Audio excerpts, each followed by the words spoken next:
Translation and purport by His Divine Grace, A.C. Bhaktivedanta Swami Srila Prabhupada Ki. Translation. Thus, it is concluded that the Lord's energies are inconceivable. No one can estimate them by mental speculation or by word jugglery. Purport.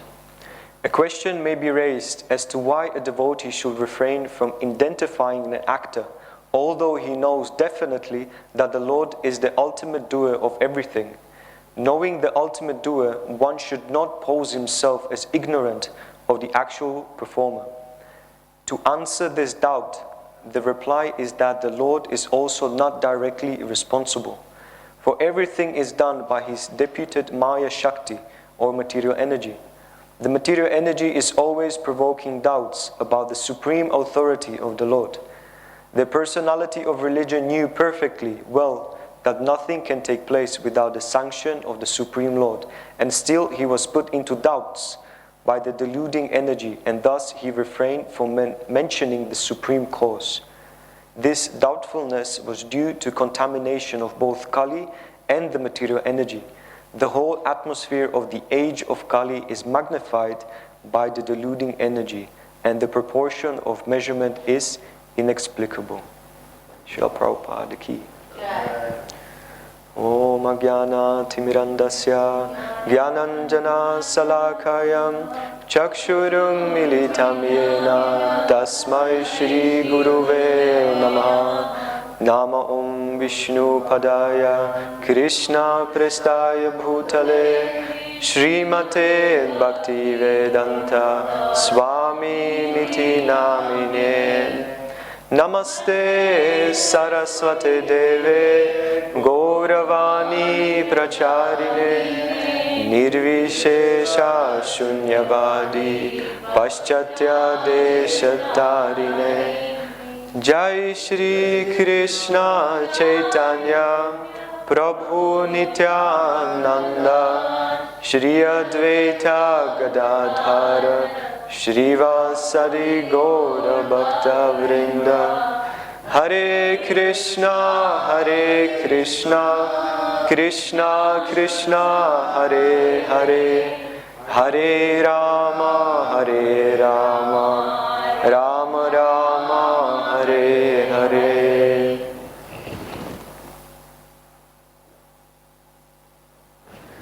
Hare Krishna. So, I would like to ask the permission of all the Vaishnavas to start with the Bhagavatam class. Shri Shri Radha Gokulananda Ki, Shri Shri Sitaram Lakshman Hanuman Ki, Shri Shri Gaur Nitai Ki, Srila Prabhupada Ki.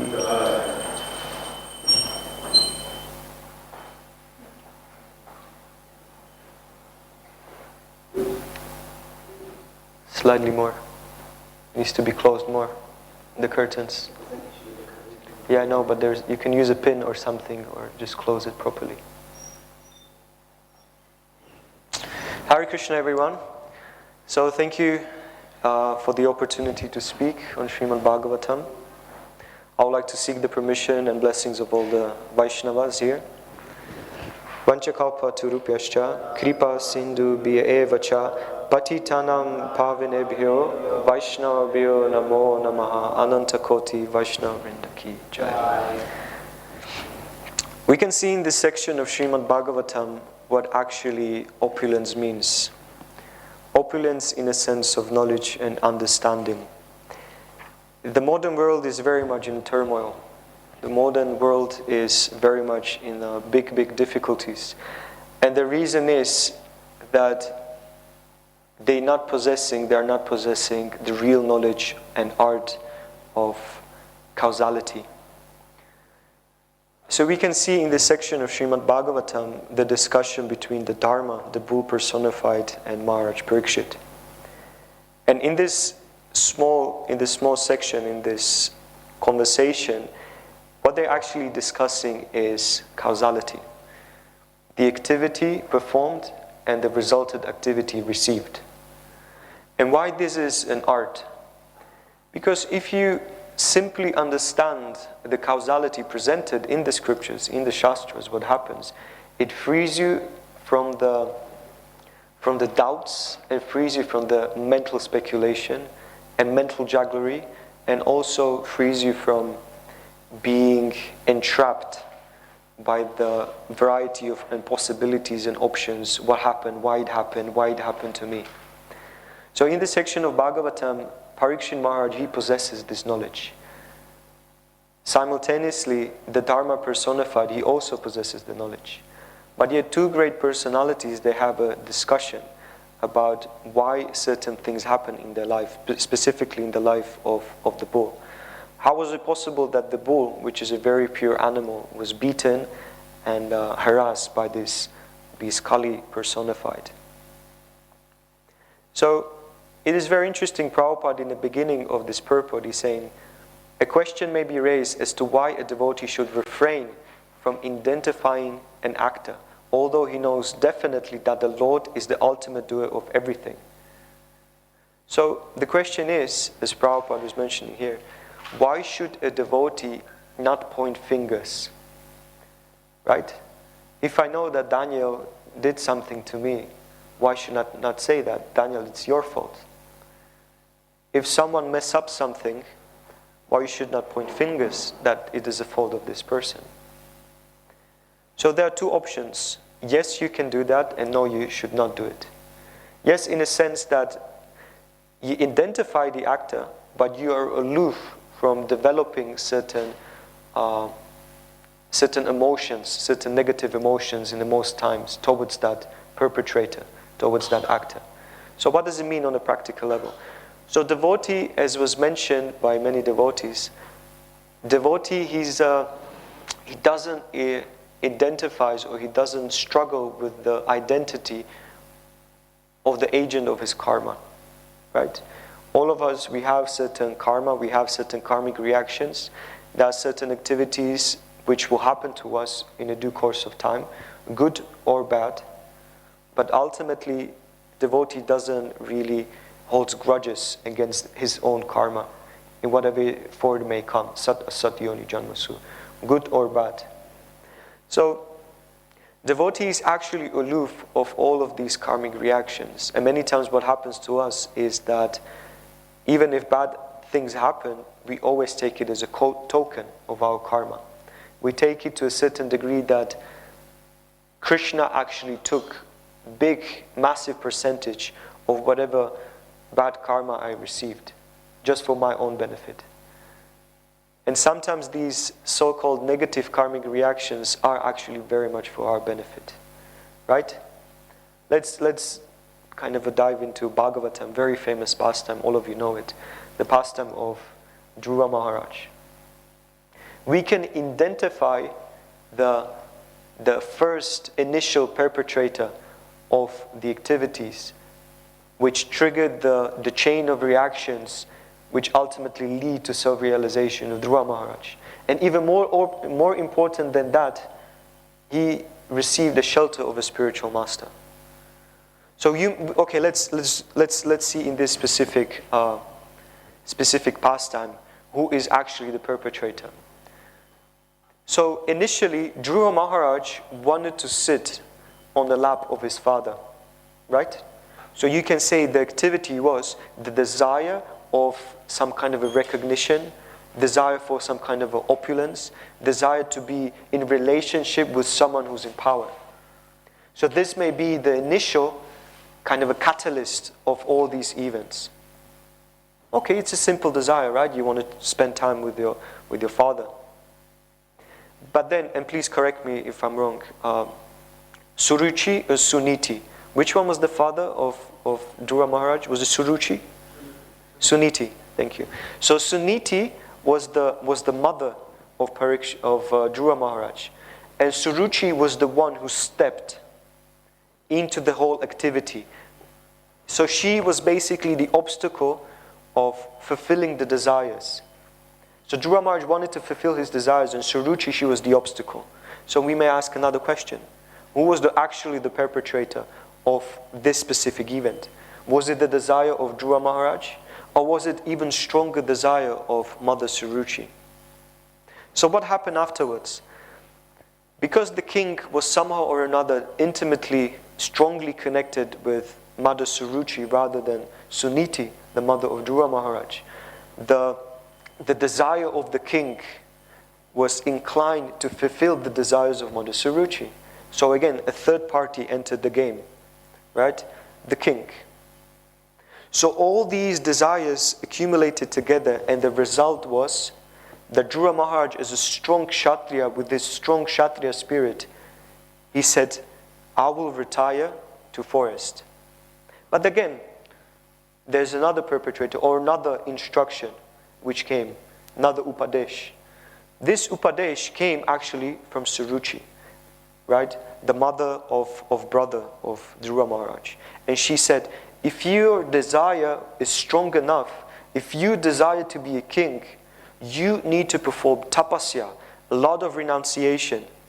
If you want to take birth from my womb, only then you can become a king. Only then, possibly, you can sit on the lap of your father. So this is an instruction, right? But Dhruva Maharaj was like, you are not really that person which I'm going to receive the instruction from, right? So then he went to the mother, and he took shelter of the mother, of his mother, Suniti. And what did Mother Suniti said? She repeated the same thing as Mother Suruchi. She repeated the same thing. He said, it is a fact. If you have a great desire to sit on the lap of your father, unfortunately the situation is as it is. You have to perform tapasya. And the best location for that is in the forest. Because all the great personalities are saying that that's the location where Vishnu resides. Obviously, we understand that Vishnu resides everywhere. But they connected Vishnu and tapasya with the forest because forest is a mode of goodness and because many yogis are taking shelter of places like in the mode of goodness, specifically the forest. So what did Dhruva Maharaj did? He received the instruction from his mother, which was the same as his stepmother or the mother of his brother, Suruchi. He received the instruction and he went to the forest. So we may ask a question again and repeat it as Prabhupada was saying. Why should we refrain from identifying in this connotation, negative perpetrator, someone who brings miseries upon us? Because if you stay aloof of identifying and pointing fingers on that specific perpetrator, what you're actually doing is, as is mentioned in this specific purport, you are taking shelter of a different kind of energy. Mayaya nunam, agochara, inconceivable.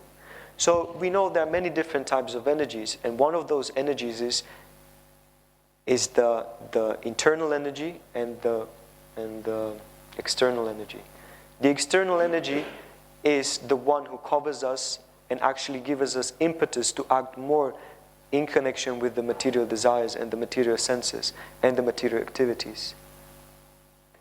But the other type of energy actually induces us to take shelter more of the Supreme Personality of Godhead. So, if we do not point fingers, if we do not take shelter of the cause and effect of the material energy, it leaves us only with another choice.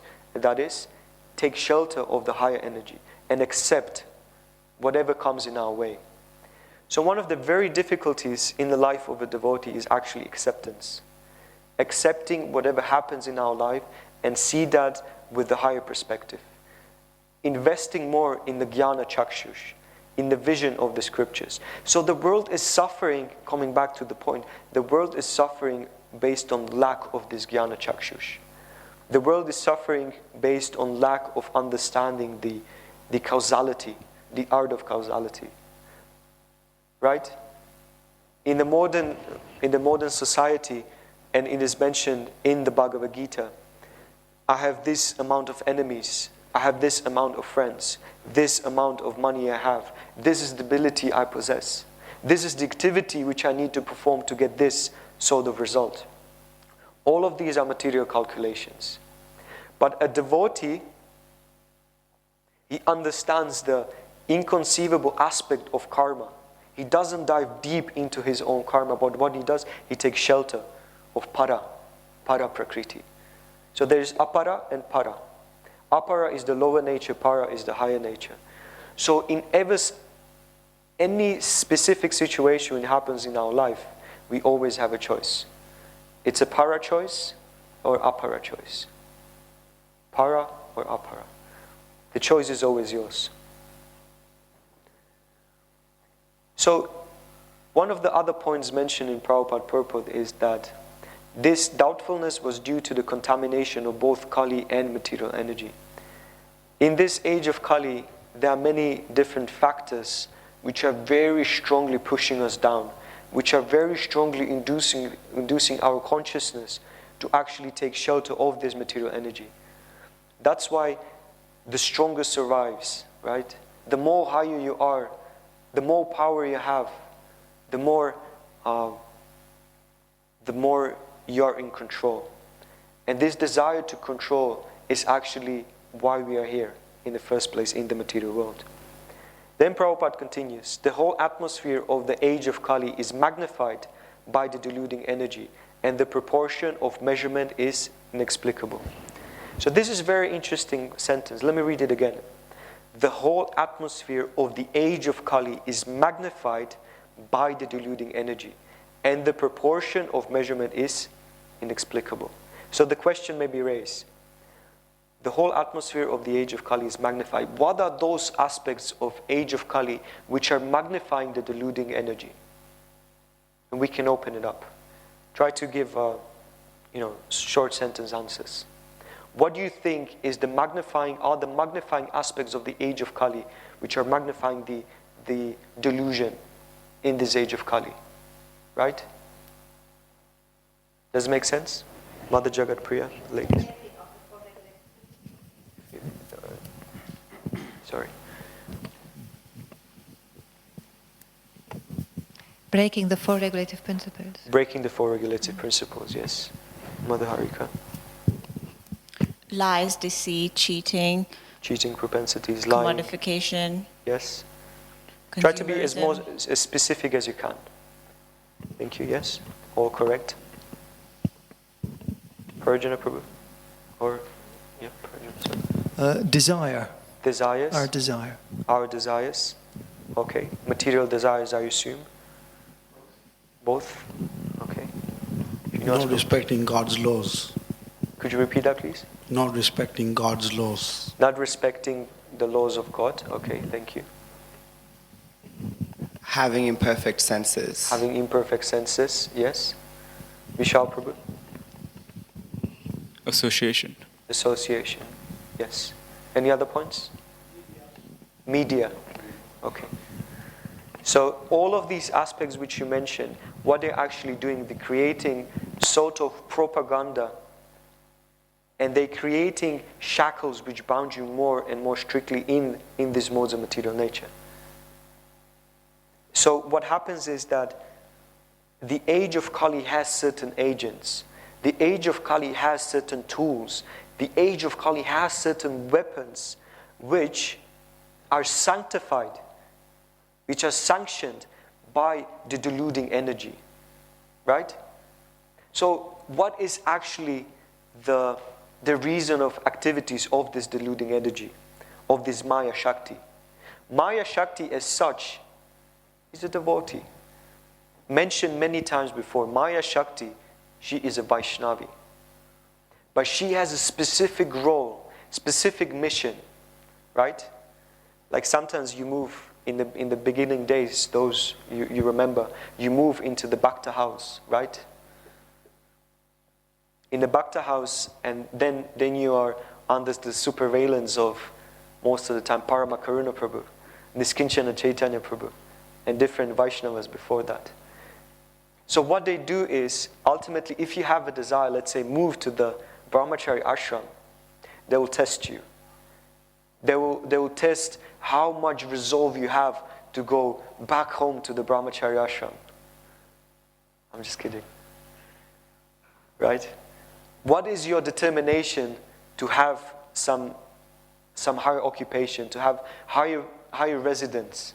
Right? So this is the mission of Maya Shakti. She is there only to test you. Because imagine now, at this point, at this state of consciousness, you will be in Godhead. Imagine that. With whatever activities, whatever desires you have, whatever consciousness you have, you will be in the spiritual world.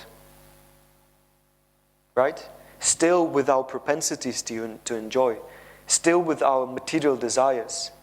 Still with being contaminated by all these factors which you mentioned, which are presented by the age of Kali. Imagine with all of these you will be in the spiritual realm. What would you do? You will create a chaos. You will create a disharmony. What you will create is, you will try that all this spiritual realm should be here for my enjoyment. That's what you will create. So Maya Shakti, she's like a bouncer, right? She's like, no, not you. You're not ready. You can't go in. So why? I have all these qualifications. Look at me. I'm wearing these cool orange robes. I'm wearing tilag on my forehead, right? I even put all the other parts of tilag on my body today. I was like, why don't you let me in? He said, these are all superficial aspects. I'm seeing deeper within you. I see all your desires. I see all your inclinations. So no. That party in the spiritual world is not for people like you. At least not now, not yet. Go on further, go deeper, dig deeper. See that there is something else within you which is still connecting you to this material world. So this is the duty of Maya Shakti. But what happens when you are actually a devotee? This Maya Shakti, she changes. She changes the, how do you call it, opus memorandum, how do you say, like the way it operates. Operandi, anyway, sorry, I can't pronounce it.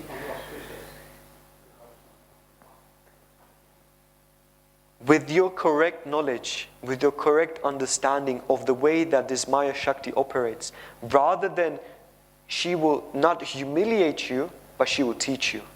She will not destroy you, but she will help you. She will not put you down, but she will help you go up. So this is how the energies are working. So literally it's just switching the plugs, right? Same energy, but Krishna just switches the plugs. It's just like, what may be bad for you is actually good. What you think is good is actually bad. So for a devotee, he doesn't point fingers for a reason. He doesn't point fingers, and that only reason is that this is all for I should be benefited by all these activities which are happening to me in my life. Right? In devotional life, we ask, may I be humble, please? Krishna, can you make me humble? Oh goodness. This is a very, very difficult desire, very difficult wish to have. Are you truly sure you want to be humble? Because Krishna will use the different Shaktis, the different energies to make you humble. And then when that activity of you becoming humble happens, what will be your reaction? Will be the reaction of acceptance, or will be the reaction of kind of a standing up, being against it, being against the situation? So this is how the devotee reacts.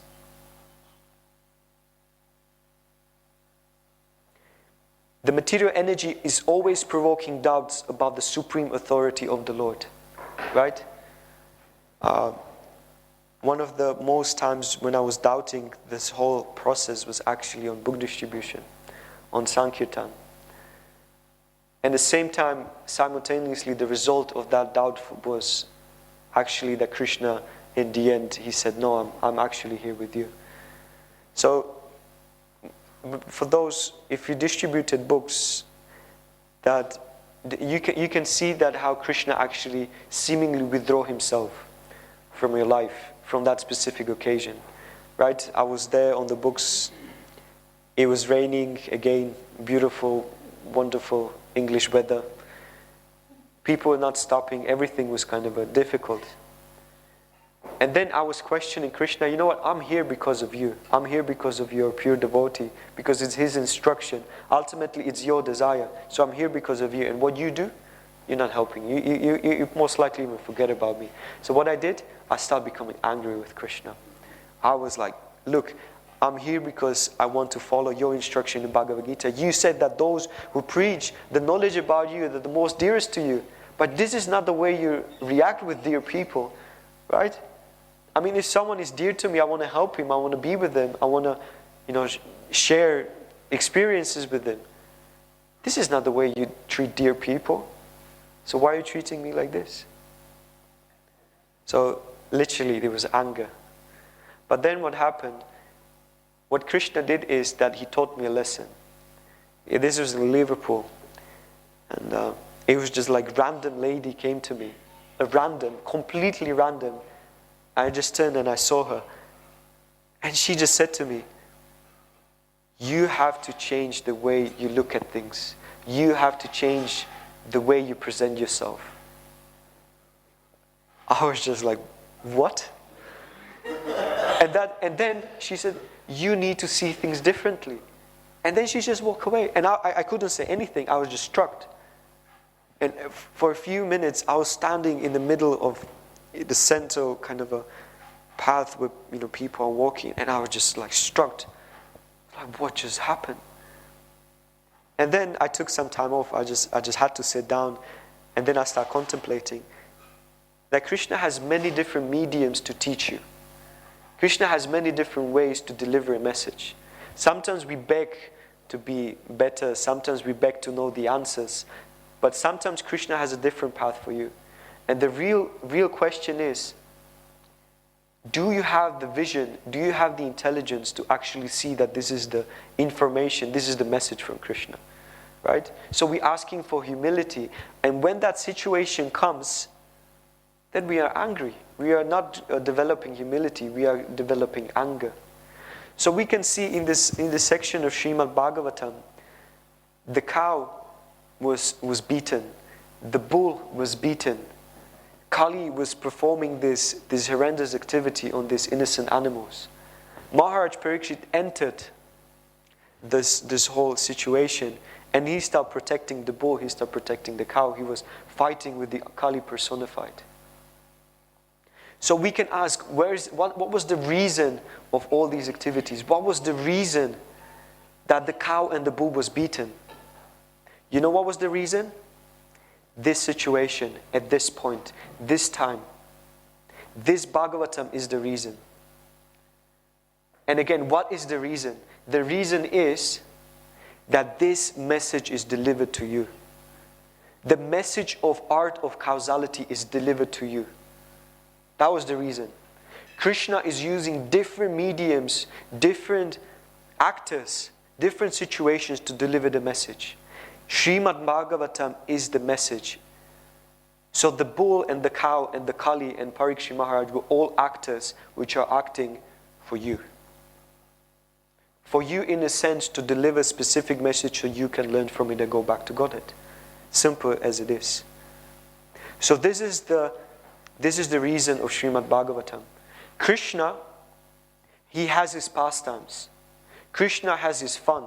But at the same time, Krishna has his ways to deliver. Paritranayam sadhunam vinashaya cha dushkritam. So what does it mean? Paritranaya sadhunam. What does it mean to protect?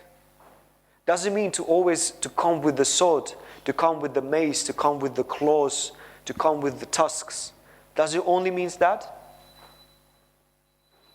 Shri Shri Radha Gokulananda ki, Shri Shri Sitaram Lakshman Hanuman ki, Shri Shri Gaurnitai ki, Srila Prabhupada ki. You can see Ram Lakshman, they had bows and arrows with them. These are the weapons of protection. But I will tell you one thing. This book, this Srimad Bhagavatam, this is a weapon of protection. That's what it means, Paritranaya Sadhunam.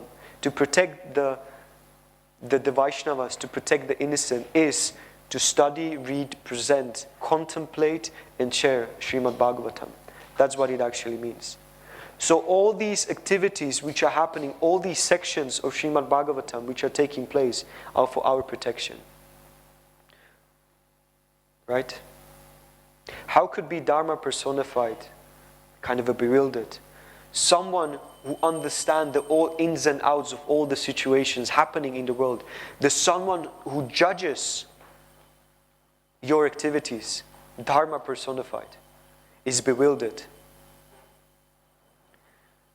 So we identified how Kali, or the age of Kali, is magnifying this deluding energy. Many different things were mentioned. Mother Jagat Priya, she mentioned, if you don't follow the four regulative principles, what happens? The deluding energy will grab you. So when Prabhupada established the four regulative principles, there's a bigger picture behind them. When you entered ashram life, when you entered whatever ashram you may be situated in, ashram means a shelter. But shelter is not for free.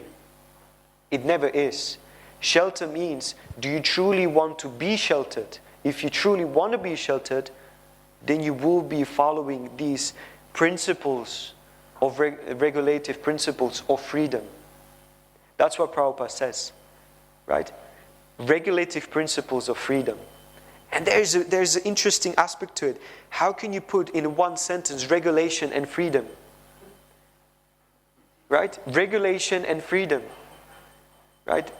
You putting some regulations, some obstacles in my freedom. So what does it mean, right? When someone says, I'm free, I can do whatever I want. I can go wherever I want. I can do whatever I want. This is true freedom. Are you sure about that? So the age of Kali has a massive grasp on this modern world. The age of Kali is grabbing all the aspects of our lives. The deluding energy has a great, massive kind of impact on our life. But what do? You take shelter of regulative principles. You take shelter of ashram. And in this way, you're going to be free. And what's that higher freedom? That higher freedom means you can go back home, back to Godhead. And the Maya Shakti, which was before a difficulty, will now become, she will open the doors to the spiritual world and say, please, now you can enter. Now you have the ticket. Now you have all the qualities necessary for you to enter the spiritual world. Before that, you will create a chaos. Now, please come. So we can learn in this specific section of the Srimad Bhagavatam the pastime of Kali, pastime of Parikshit Maharaj, pastime of bull, pastime of mother cow, that art of causality is the reason why we are still here. Because we have to learn it. You have to accept it, and you have to also see it. Interesting pastime. In a temple once, devotees been disturbed, and this is recollected in Prabhupada memories.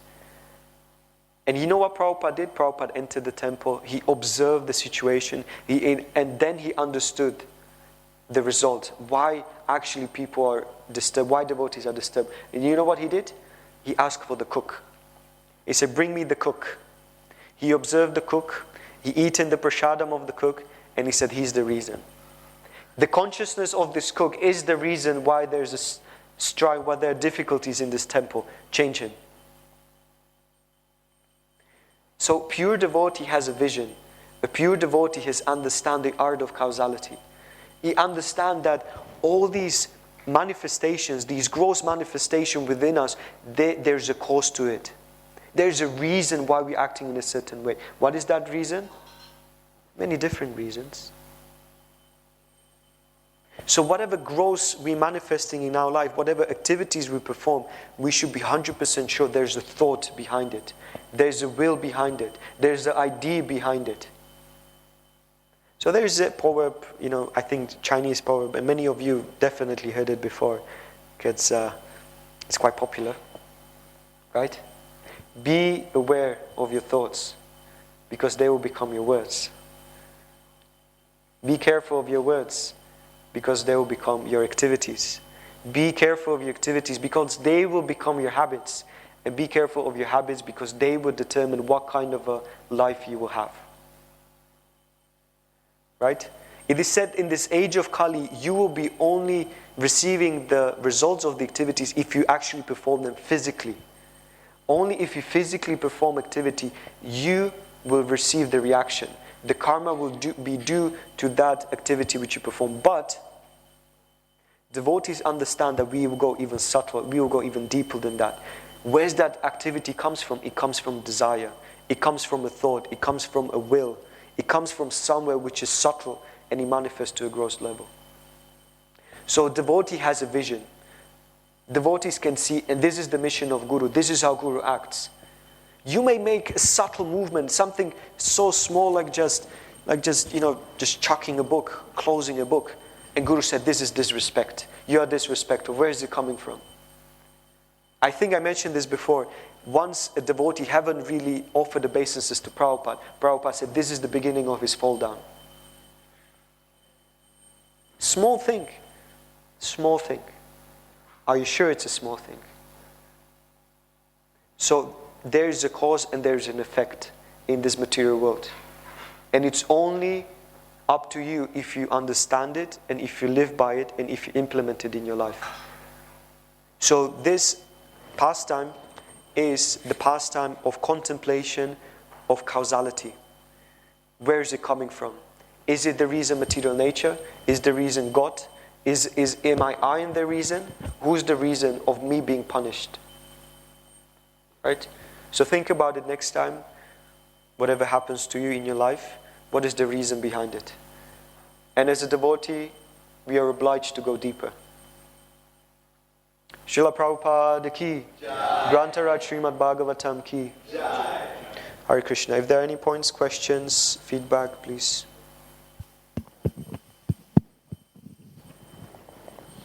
Hare Krishna. Antaranga Prabhu, thank you for a wonderful class. Loads of points to meditate upon and consider, starting from causality to Dhruva Maharaj's story. And I just want to mention sort of the last things that you mentioned about causality in terms of our behavior around many aspects of the temple, simple things like these mats. When we take these mats, beloved mats, and then we just drop them on the floor making loud noises, that could be considered as an offense. Many, many things like that. Slamming of the door, for example. I want to meditate upon what you started your class with, and that is on Dhruva Maharaj's pastime. And you mentioned about the three personalities that could be the initial cause of the activities that led to Dhruva Maharaj's ultimate liberation. Is the king, and maybe the aspect of perhaps the favoritism of the king to the wife. And that nature of favoritism is something that, even in that age was considered as a big offense. As we individuals, when we have our relationships with each other, even in the ashram, sometimes we gravitate more towards certain individuals than others. That could lead to favoritism, and therefore it could result into many sort of causality actions or results later on. Would you want to maybe comment on how we can be more conscious of how our behavior is towards each other, that we sort of be mindful of that negation of the favoritism? Yes, there is even causality behind that. Imagine that you gravitate towards a person because he embodies certain character which you like. And the question may be raised, why do you like that specific character? Why do you like that specific trait? Is because you desire to have it? Is because in one point in your life something influenced you to such a degree that this specific trait of a character creates a great value in your life? So there's always a step behind it. There's something which we want, but there's something subtle, and there's even something subtle behind that. So, yes, we gravitate towards people because we value certain characters within them. And like for instance, when Srila Prabhupada started preaching in West, the personalities be not always gravitating towards Prabhupada because the knowledge he possessed, but because the character he possessed, right? Because he was humble, because he was a gentleman, he was sweet, he was a great servant. He presented philosophy in a very wonderful way. So people have been gravitating towards Prabhupada because what person he was, not because what message he was carrying. I mean, it's kind of a similar. The message and the person in this specific instance is the same on a similar platform. But you get the point. So we gravitate towards people because we value the character in them and we want to embody that character. That's the aspect of association is important. Show me the 5 personalities which you associate with the most, and I will tell you who you are. Hare Krishna. Any other questions or points? I read in the second chapter of Bhagavad Gita, Prabhupada says, commenting, unless one can give up lamentation and material desires, he cannot understand about the soul. So, like you said, maintaining material desires is an impediment. We have to do everything for Krishna. And then it becomes easier. It's a very good point. Lamentation comes from not understanding, again, why things are happening. So lack of knowledge, agyan. Because you're only lamenting what you cannot control. If you understand that you are not in control what you do lament, there's nothing to lament for. Thank you.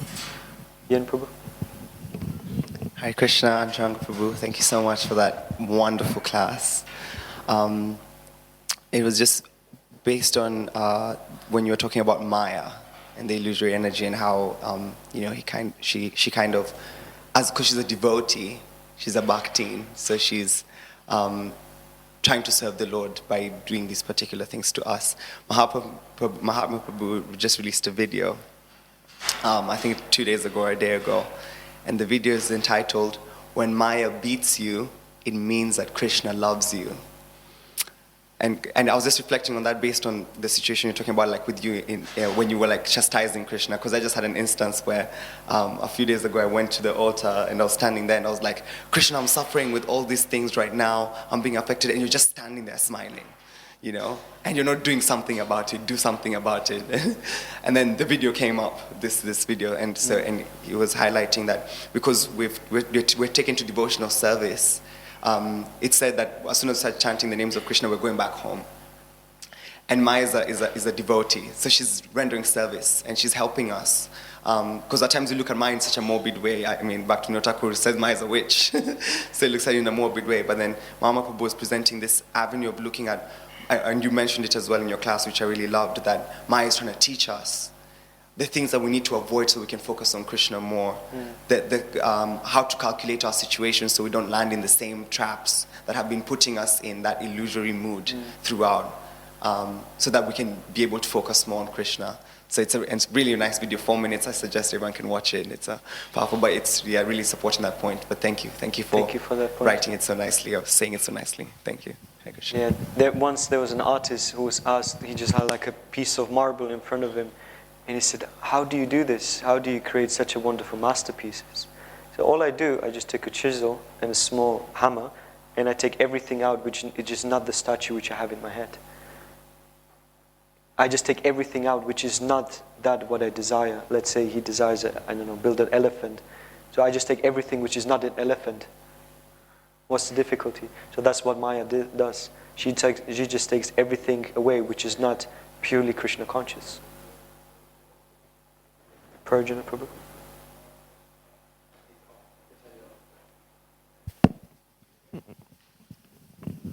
There's two examples of devotees that are here. There's one of Mother Kalangana. She was on the process of leaving her body, and Radhanath Swami came to see His Holiness Radhanath Swami.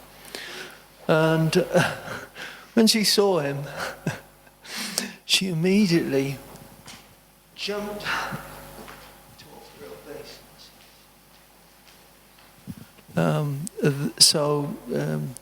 That showed her inner mood and her understanding within her. Immediately here is my superior.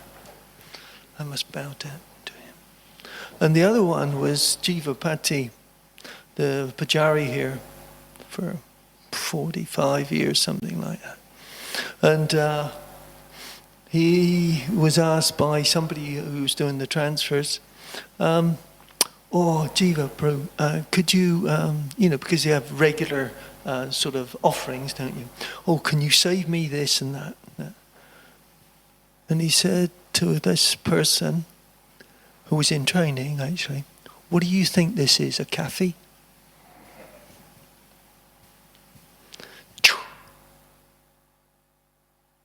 you see, we start to understand, from the great souls, what is to do and what is not to do.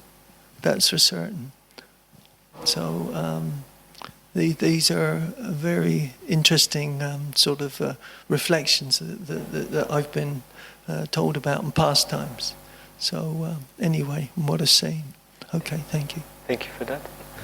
Vaishnavis, any points, reflections, questions?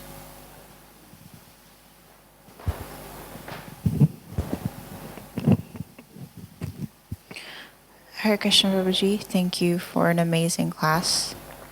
I just have one question. You said that, yes, the Lord is the ultimate doer of everything, but can that be a little bit dangerous, because sometimes that can lead to inaction when devotees take that statement for granted?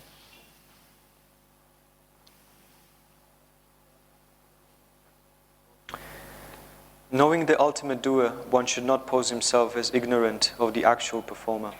So, the answer to this doubt, the reply is that the Lord is also not directly responsible, for everything is done by his deputed Maya Shakti or material energy.